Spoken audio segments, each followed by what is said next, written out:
welcome to this week's edition of the Real Bold Truth Show. I am your host, Chanel Walker Bailey, and I am sitting here on the set with my guest, Miss Emily Vere. She is with the Mental Health Association of Delaware. She's the executive director.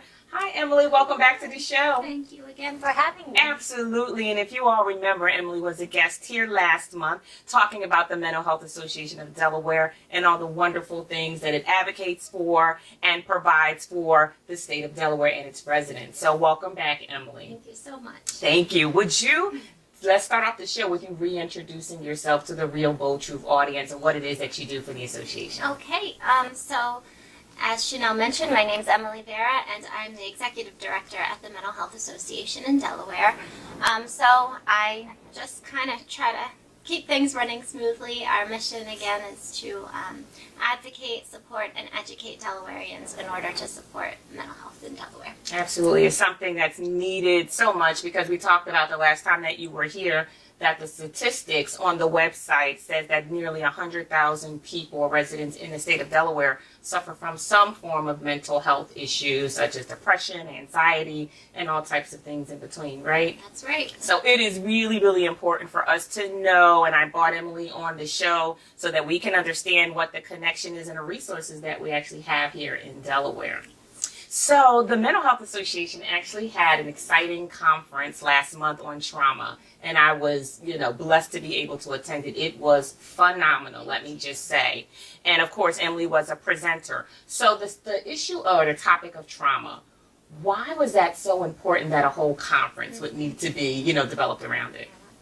Well, there's a lot of information and research that has been coming out in recent years about the role that trauma plays in mental health. Right. And there's something called the ACEs, the Adverse Childhood Experiences, yes. Which refers to different experiences that kids can have early in life, such as abuse or neglect,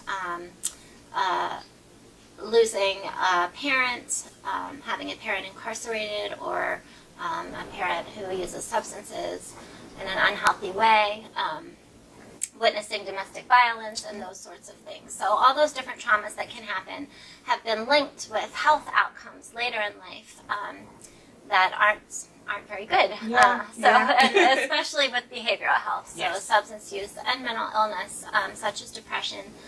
The risk for those is higher when you have a lot of adverse childhood experiences. Yeah. So it's really important to talk about that, educate our community about that, so that we know that information is there, and then what do we do about it? So the next step of how do you address trauma?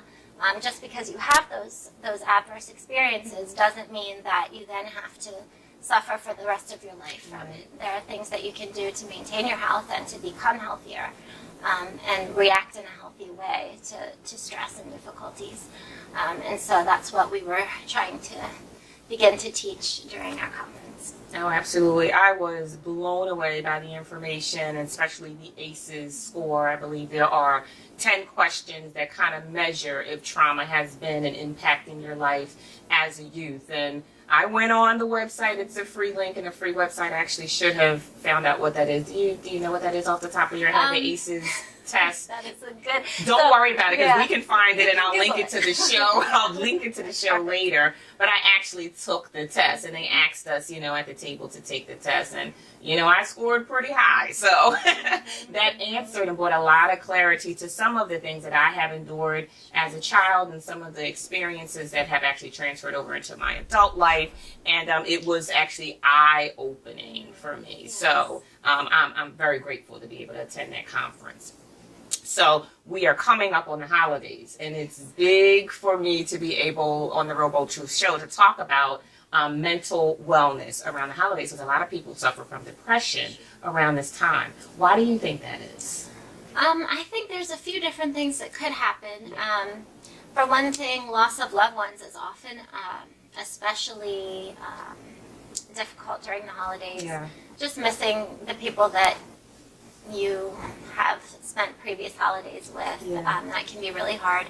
If people are lonely, the holidays is a time for connection and family get-togethers, and so if you don't have those connections, it can be really pronounced during that time of year. And then it's also the added stress. Even if you do have a great family here, You the know, thousands there's and so millions much- of dollars we have to spend on Christmas gifts, right? Because we all just that have pressure. it. Yeah. Exactly. The pressure to find all those perfect gifts and Yeah. spend, Yep. and do a million different things, all the parties and all the get-togethers and all the, Yep. you know.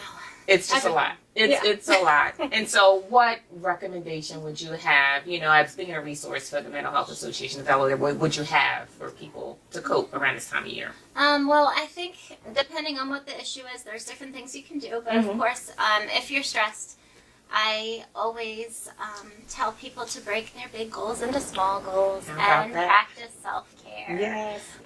So taking those breaks when you need them. Don't feel like everything has to be perfect because everyone is human and nobody is going to, think you're an awful person if you don't get, the perfect holiday outfit in time for their party. It'll be okay. Yeah. So go easy on yourself. Yeah, and I did hear something about people who are grieving around the holidays. A lot of times if that loved one or that person that they were close to are not here this year, they still try to find ways to duplicate the holiday like they did when the person was there, which will escalate and propel the state of depression. So trying to embrace and find something new to do, a new gathering, maybe volunteering or reaching out to somebody that may be in maybe a worse off state than you are in, to try to redefine what the holiday looks like for you outside of that loved one that's transitioned could be a good thing. That's a great idea. Yeah. So creating those new traditions. Yeah. And another, I went to a workshop once about spending the holidays after a loss, and another a possibility is to do something to remember your loved one. Yes. Whether that's a prayer with your family or setting the table in memory of them, not to dwell on your loss, but just to acknowledge it. Right, and to honor them and to remember all the good things that they contributed to your life, when they were here. Right. Yeah. So setting up those new traditions and also remembering the old. Yeah, absolutely, absolutely. Well, this is a great discussion. We're going to take a break right now, and please, I do encourage you to stay tuned while we wrap up this very important show on mental health. Believe in angels? Well, you really should. Some are good and some not so good. But if you look for them through the eyes of love, you will find them all around us.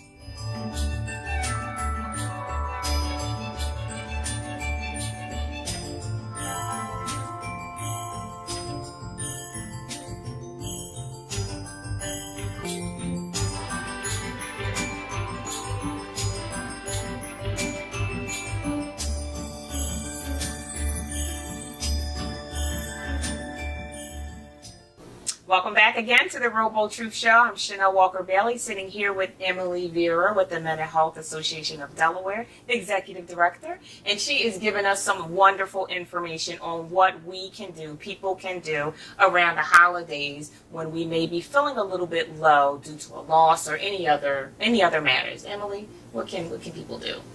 So one other thing that we have talked about in the past is maybe finding those connections. So if you feel a little isolated, maybe you don't have a lot of family around, or maybe you do, but you're not as comfortable with your family, maybe find some of those connections that do make you feel good. So that could be going to a support group, that could be meeting up with friends, that could be going to your church and meeting with some faith-based connections that you have that will help lift your spirits and remind you of what's important.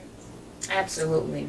Just feeding your soul and connecting within so that you won't just go into that place and crawl up and just feel like, there's just nothing to live for, because we have so much to be grateful for and so much to be thankful for. Now, I do know that the Mental Health Association of Delaware has support groups. Can you tell the RBT audience how they can connect that way? Sure. So we have groups for people who are suffering from depression and people who have anxiety disorders as well. Mm-hmm. And then we also have groups for people who are grieving from suicide loss. So if you've lost a loved one from suicide, you can join one of those. Anyone is welcome to sign up for those groups, but they are closed groups, so you do have to call in advance and just let us know that you're going. Okay. So you can call us at 302-654-6833 or look us up online at mhainde.org. And there's also a schedule on our website of the different groups that are happening throughout the state. And I do encourage the RBT audience to go onto the website. What's the website's address again?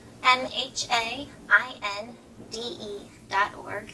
Or you can just Google Mental Health Association in Delaware and you'll find us. Yeah, there's a lot of great information on there. Upcoming events. I actually found and connected with Emily by way of her blog. She is a blogger for the association. Great writer. She wrote a faith-based article about, I think it was in August sometime. And I ran across it and I was just like, oh my goodness, I just have to meet her. So can you tell us about a little bit more information that is posted on the website regularly? Yeah, sure. So we have all of our services there, so you can find out about the different things that we do, including trainings. We do a lot of free education and trainings in the community, and so you can go and take a look at our different ones. We have ones on suicide prevention, stress management, peer-to-peer training.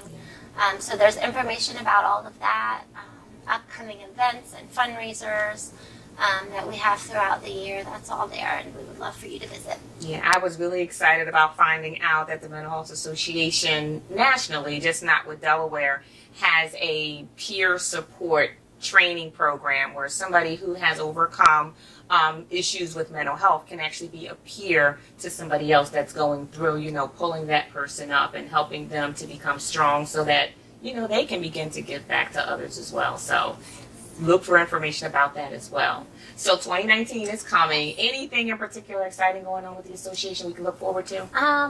April 27th, we have a walk down in Rehoboth, so it's a lot of fun.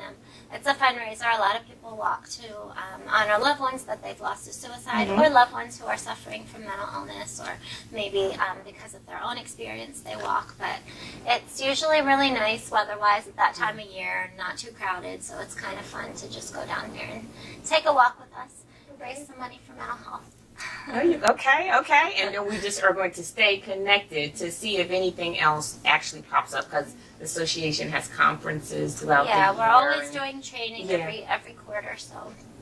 And just want to also remind, churches or faith-based organizations or communities that you can always contact the Mental Health Association of Delaware for any kind of training for suicide prevention or just as a resource in general. We're here to help support one another. Right, Emily? That's right. All right. Well, we're getting ready to close the show. Emily, do you have any closing thoughts to provide the audience? A word of encouragement or just anything in closing? I would just like to say thank you once again for having me, and thank you all for listening. I think mental health is such an important topic that sometimes we don't think about, but certainly it relates to our spiritual lives and having hope and encouragement. So thank you so much, everyone, for listening, and thank you for having me. And I don't mean to keep beating it, but I will anyway, because you all know that is my passion. We need to bring awareness and we need to talk about it and not just shove it under the carpet while people suffer in silence. I know I've done that for many years, and I just don't want that to be you or anybody else if I can help it. So we're getting ready to close the show, and I appreciate you tuning in with me. I look forward to you tuning in with me for the next show. As always, I encourage you to be real, stay bold, and tell the truth in Jesus' name.